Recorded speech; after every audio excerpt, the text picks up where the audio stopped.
choke to clear out. We'll take the diaphragm.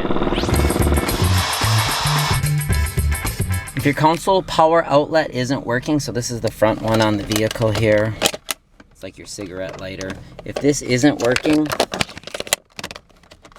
so right now I can't get a charge onto my phone. What we're gonna do on the Chevy Impala is we're gonna go up inside this little drawer here, and there's a hatch, and it is fuse number 6.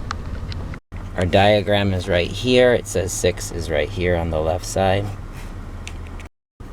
So here's fuse 6 right here. We're gonna take this one out. So what we'll do is we'll give it a visual inspection. So we'll give this fuse a visual inspection, and then we'll also test it with a voltmeter if we can't tell if it's bad.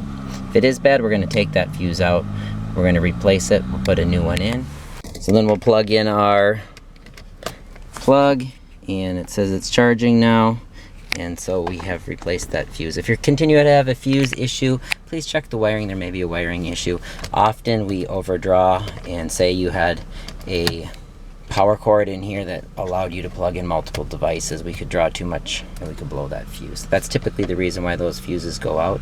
So don't draw too much and you should be good. Hopefully this helps. And as always, thanks for watching. Please like and subscribe.